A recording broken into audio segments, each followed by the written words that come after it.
اس میں سب سے پہلا اصول یہ ہے کہ خاوند کے ساتھ بات ہمیشہ نرم لہجے میں کی اور عزت سے کی جائے، اس لیے کہ اللہ تعالیٰ نے اس کو گھر کا قوام بنایا، عورتوں کا قوام۔ اللہ تعالیٰ فرماتے ہیں کہ ہم نے خاوندوں کو بیویوں پر درجہ عطا فرما دیا۔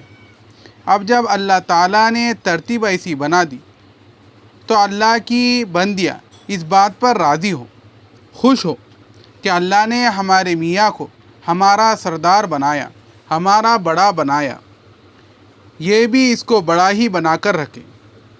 اللہ تعالیٰ کی ترتیب پر راضی رہے تو اس کا اپنا دنیا کا بھی فائدہ، آخرت کا بھی فائدہ۔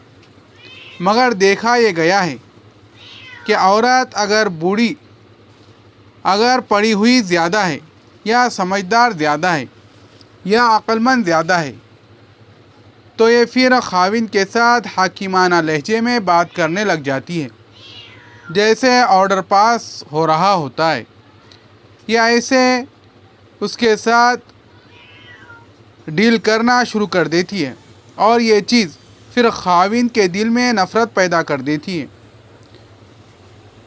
عورت حسن میں زیادہ ہے، تعلیم میں زیادہ ہے، عقل میں زیادہ ہے، مال میں زیادہ ہے، مگر درجہ پروردگار نے خاوند ہی کا رکھا ہے۔ اس کو چاہیے کہ اپنے خاوند سے نرم لہجے میں گفتگو کرے، عزت کے لہجے میں گفتگو کرے، تو کی بجائے آپ کے لہجے میں گفتگو کرے۔ جب یہ عزت کے ساتھ اس کا نام لیں گی تو یہ چیز خاوند کے دل میں محبت کو بڑھا دیں گی۔ صحابیات کے بارے میں آتا ہے کہ جب وہ اپنے خاوند کی بات نقل کرنے لگتی تھی تو کہتی تھی، میرے سردار نے یوں کہا۔ اب اندازہ لگائیے، اگر صحابیات اپنے خاوندوں کے بارے میں یہ لفظ استعمال کر سکتی ہے کہ میرے سردار نے مجھ سے یہ بات کہی، تو پھر آج کی عورت کو کم از کم آپ کے لفظ کے ساتھ گفتگو کرنی چاہیے۔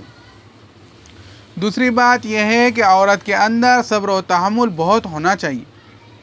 اس لیے عورت کو گھر والی کہا جاتا ہے کہ گھر کی بنیاد ہوتی ہی عورت کے اوپر ہے۔ ہمارے بڑوں نے کہا کہ عورت اگر گھر آباد کرنا چاہے تو گھر آباد رہتا ہے، اور برباد کرنا چاہے تو برباد ہو جاتا ہے۔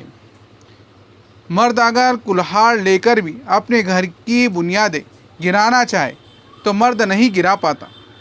عورت اگر سوئی لے کر بھی بنیادیں گرانا چاہے تو مرد سے پہلے گھر کی بنیادیں گرا دیتی ہے۔ تو اس لیے اس کے اندر صبر و تحمل ہونا چاہیے۔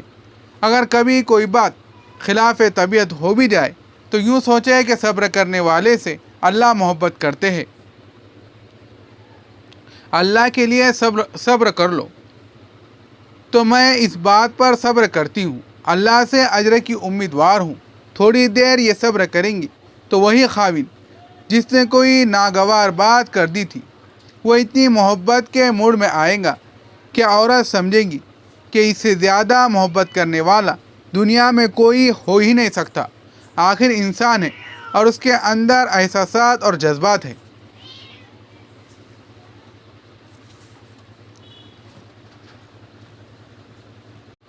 ممکن ہے ایک خوشی کے موڈ میں ہو اور دوسرا اس وقت کسی اور موڈ میں ہو۔ ایک نے بات کسی انداز سے کہی اور دوسرے نے اس کو کسی اور انداز سے سمجھا، تو غلط فہمیوں کا ہو جانا کوئی اتنی بڑی بات نہیں ہے۔ ایسے معاملے میں اگر صبر و تحمل ہو تو زندگی اچھی گزرتی ہے، اور اگر صبر تحمل نہ ہو اور انسان فوری رد عمل ظاہر کرے تو اس جیسا برا انسان کوئی نہیں ہوتا۔ بس ذرا سی بات ہوئی، غصے کی آگ فوراً بھڑک اٹھی، دوسرے کی بات سمجھنے کی بجائے بس اپنی زبان سے کچھ بولنا شروع کر دیا۔ عورت کو چاہیے کہ شوہر کے مال